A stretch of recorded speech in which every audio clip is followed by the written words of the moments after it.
Greetings, I'm Solidus-Skully, and welcome back to Silent Hill Shattered Memories. And, yeah, still in the other world, looking at that dumpster rather suspiciously, because who knows what could be lurking inside the deep, dark chasms of this wretched place.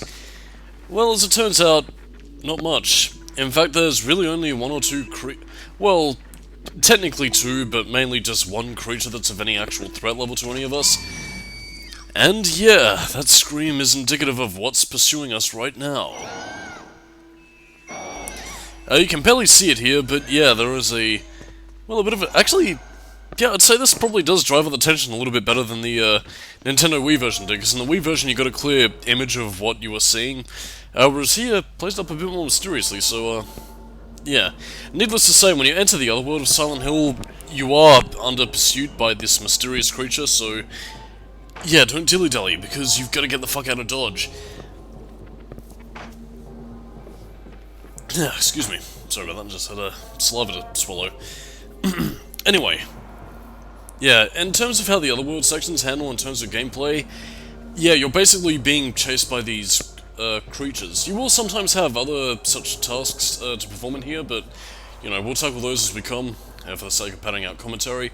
And, yeah... you're being hunted by creatures known as Rorschachs.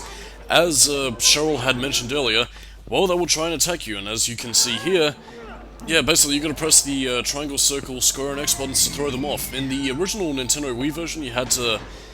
basically, you just sort of had to throw them off using, like, thrusts and parries. Again, having not played the Wii version, I don't know how accurate that is, but I mean, it seems reasonably responsive, but... yeah, that's basically the extent of what these creatures do to you. They just try and hug Harry to death. That being said though, as you can tell by the screen getting a little bit more staticky, yeah, he can basically die that way, and while not very threatening from a visual perspective, it can fuck up your progress and make you start from the beginning. So I do highly implore any of you to basically just keep on the move, and if you can grab these flares, as you're seeing right here, basically they'll keep you alive, because it's kind of like... it's basically the invincible state, really. Like, it allows Harry to, you know, basically not get damaged by the creatures because they're afraid of light, and by that I mean physical light, not the light from your flashlight, so it ensures Harry will live a little bit longer as the creatures cower in fear, but again, the flares are very limited, which is kind of surprising, because I'm pretty sure flares are meant to last a little bit longer than that for the sake of emergencies, but hey, this is Silent Hill, with all its mysterious machinations, so I'm not entirely surprised. I suppose if there is anything that you could compare these sort of segments to, it's kind of similar to the void-chasing segments from Silent Hill Shattered Memories. Sorry, not Silent Hill Shattered Memories, fuck, what am I thinking of? Silent Hill Downpour, if you've seen that commentary, and that was what I was referring to last time, not the fucking review, which should be out in the future. I can't really predict when, because Silent Hill Marathon is still ongoing at the time of recording, so, yes. And, as you can see, the level design itself, I don't know whether this was intentionally so or designed for the sake of horror, but yeah, given the fact that everything is blue, level design is made intentionally vague, so you don't really know where you're going unless you're checking the map, which you don't really have a lot of leeway to do because, well, again, as I mentioned in the previous part, the map is in real time, and if you try and check the map, well, that's basically giving you a free invitation to have the Rorschachs come and give Harry a big old hug. And you might be thinking that the hug is also very non-threatening, but trust me, there is a bit of symbolic representation for the fact that they're trying to keep Harry down and keep him away from uncovering the truth. So, yeah, it's gonna be fun on the bun to find out what that's all about. And the Rorschachs themselves are actually, well again, besides being the game's one monster and the one unique creature to Silent Hill Shattered Memories, a bit of interesting symbolism to them, but you know what, I think I'm going to wait until the next part to really see exactly what they curtail. And again, another interesting feature about the map is that besides a waypoint telling you where you need to go, you do also have a bit of a trail feature, which shows you where you've been, and, well, basically gives you a bit of direction on where you need to go, so, yeah, basically just go through these doors, and eventually come across the exit. By that point, well, you'll be free pretty much. Yeah, we're basically nearly out at this point, and again, like, you shouldn't really be getting lost in the first few areas, but I mean, at the same time, for a first-time player, and again, embarrassingly enough, even me, I guess, like, yeah, I don't know. The level design is made a little bit murky, some complaints may be drawn from such a thing, but at the same time, though, I don't think you should have too much trouble once you get accommodated to how Silent Hill Shadow Memories is set up. And what is this? We are on the 11th Street. It is the Harry's house. Or is it something more? It's good that we touched on the car crash. That would have been a breakthrough before. But let's leave that topic for a while. I want to talk about family. Important, right? I don't mean all that touchy-feely crap. You're not a very touchy-feely person. For giving me that look. I'm talking too much. Well, let's have you talk, or not, or whatever you feel comfortable doing. Let's play true or false. Is it true to say you're a private person? Abso-fucking-lutely, asshole! Would you say it takes a while for people to get to know you? Who says you want to get to know me? People can choose their friends, but not their family. Would you prefer to spend time with friends over family? No comment. And yeah, I'm basically going to be giving my honest answers through commentary form rather than Nothing surprising all of this, you know. No. You're going to like this. On the table are some pencils and a picture. I want you to let out your inner child and color in the picture. It's titled Happy Family. And, yeah. Oh, dear God. Well, I mean, to elicit a few differences between the PS2 and the Wii version, yeah, as you can see here in the PS2 version, basically grab the colored pencils, fill in the colors yourself, and, yeah, basically tap the point on the screen that you want to tap, and it will fill in the color for you. Not quite the same thing in the Wii version, because, basically, like, what happens is that, again, given the Wii's motion controls, you can basically color it in yourself. But what you're basically going to end up, given the imprecise nature of the Wii controls, is basically everything just being a complete hogwash of just colors splashed everywhere. They're really like a 5-year-old's drawing. Or dare I say, a 7-year-old's. Short, brown hair, just turned 7 last month. My daughter. Actually, I don't have a daughter. Well, yes. Depends on the future if she happens to be watching this. Hello, daughter from the future, if I live that long, presumably. I don't know. But yeah, as you can tell, Harry saw a house. We're colouring in a house. Very interesting. But I mean, yeah. Again, like, I mean, this is also an example of how subtle, or, you know, well, I mean, how small and large the changes can be in terms of what happens during the gameplay. You know, you can basically colour this into however you want, and what you'll be seeing quite soon is the house reflecting that. As you can tell by the contrasting colours of pink households and blood red trees, I've gotta wonder what the fuck happened there. Like, I mean, I guess you could interpret that as being in the fall, you know, during, like, the autumn season, but Jesus Christ, it looks like somebody got fucking murdered there. So, yeah.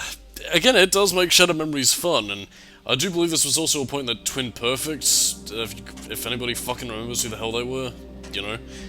Here's a coloring book, retard. Let's make fun of our audience, even if they happen to like the fucking game. Whoopee, yippee-yo, kaye, or whatever.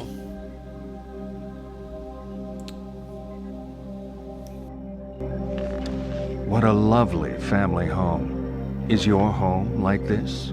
No. Oh god, no. And, without spoiling anything, this is actually incredibly funny. Well, then again, like, I don't really know how... Again, I haven't been to therapy, personally, so, again, I don't necessarily know how sessions are usually set up if Kaufman's, you know, little thing in this game is reflective of reality in any way whatsoever, but... I might as well stay my tongue on that, because that might delve into real-life issues that, you know, I don't think are really worth going into for the sake of, you know, hurting people's feelings and shit. Anyway, let's see what's gonna happen here.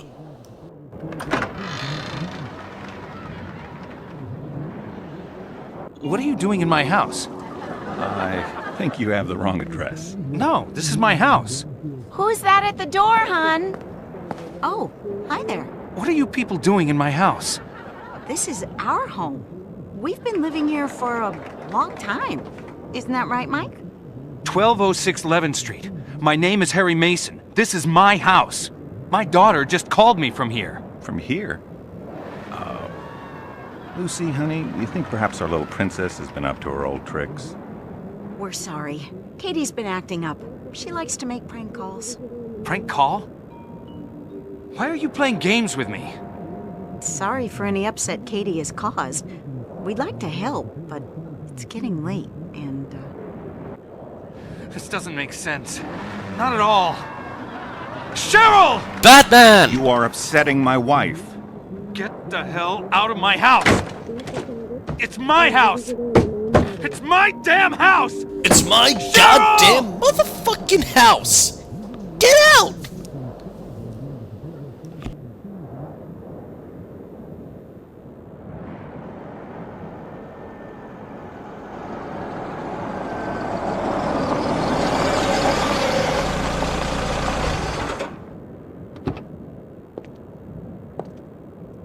Harry? There are people in my house. I think they've got Cheryl. Okay, calm down, Harry. It's okay, Mike. I've got this covered. You know him? You're part of this? Hold up. You saw my license. This is my home. Can I see that license again? I know the Stewarts. They don't have your daughter. They're school teachers. Let's me and you head to the police station. We can sort this out. Shouldn't have trusted you. Damn cops. Don't say anything you're gonna regret later. I'm on your side, Mr. Mason. Come with me and we'll make this right.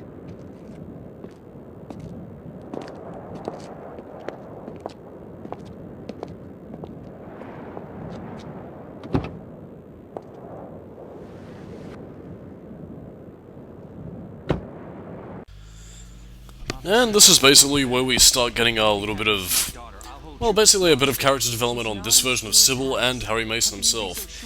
Again, like in terms of backstories here, well, again, as I mentioned in the previous part, both Harry and Sybil live in Silent Hill. Sybil's been a cop for about 20 years. Harry Mason, basically the same sort of position he was in the first Silent Hill game. Again, I'm pretty sure I didn't bring this up in the commentary I made years ago because I was a fucking dumbass fucking teenager and therefore subhuman. But yeah, Harry Mason, in both versions, is a writer. Again, the Shattered Memories makes that a little bit more obvious by the fact that, you know, he wears glasses, and as we all know, you can never truly be a writer unless you wear glasses like an absolute fucking nerd who will like to beat up during fucking gym class and steal his lunch money, and, you know, just beat the fuck out of him. Again, I'm being a bit facetious here. But yeah, both are writers, and I guess the implication here is that Shattered Memories Harry is kind of struggling a little bit to make ends meet. Probably a bit of a reality for, I guess, real writers, unless of course they have like a hit book that sells like movie copies, because who, honest to god, fucking reads these days, you cretinous little fuckheads? Wow, what is it with this commentary and bringing out the anger in me? It brings out the devil in me! Well, I'm feeling hyper tonight. I apologize for that. But, yeah. Again, as for Sybil Bennett, been a cop for 20 years, used to ride around in her daddy's patrol car, you know, knows the town in and out, but she doesn't seem to know, Harold Humbert Mason. Very interesting. I'm gonna stop that now, that's getting quite annoying. But as you can see, the snow was starting to pile up a little bit more. And, that's gonna provide a bit of conflict for us.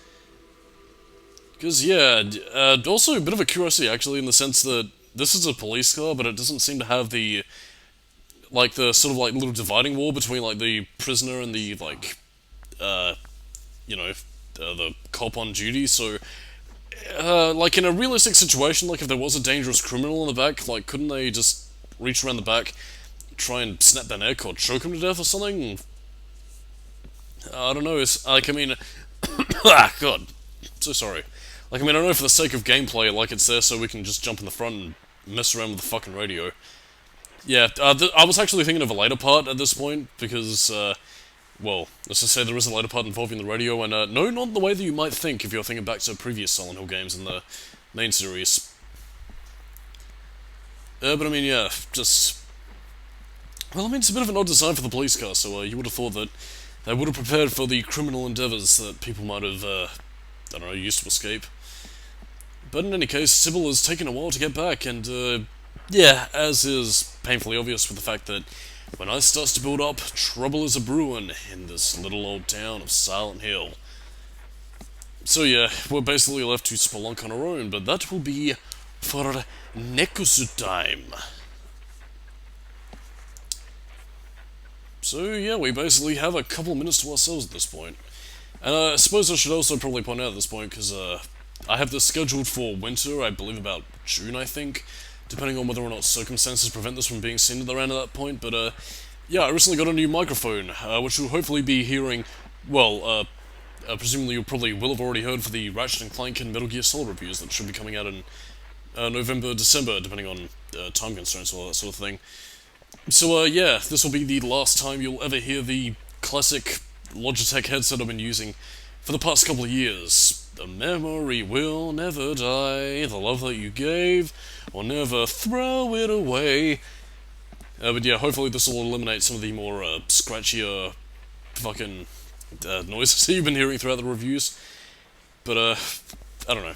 I figured Shattered Memories is probably as good a send-off as any because, well, memories, it is taking us down this place.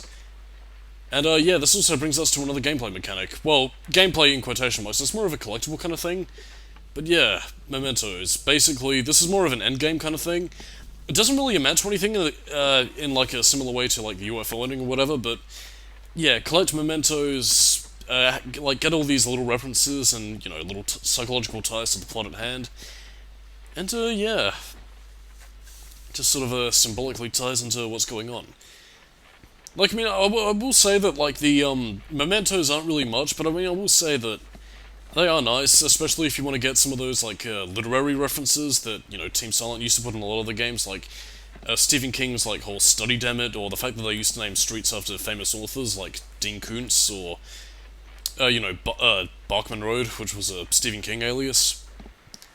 Again, it's pretty good stuff, but yeah, and I'm also cutting down the sequence where I fiddle with the radio because fucking hell, I am dumb. Like a complete and utter dumbass. Like the fact that I didn't turn on fucking subtitles.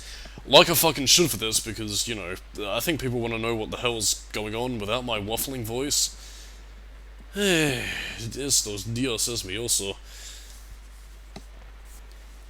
But I mean, regardless of the fact, this is also another game mode of Shattered Memories. The fact that you just sort of, like, you know, look around, examine items.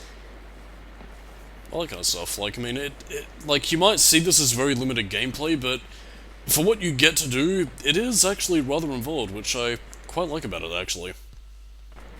And again, bit of an anticlimactic part to end on, but on that note, I am Solidus-Skully, keep it new metal, and next time on the Silent Hill Shattered Memories commentary, we're going to be moving to new places, so catch you next time, dudes and dudettes, and I will see you later. Bye-bye.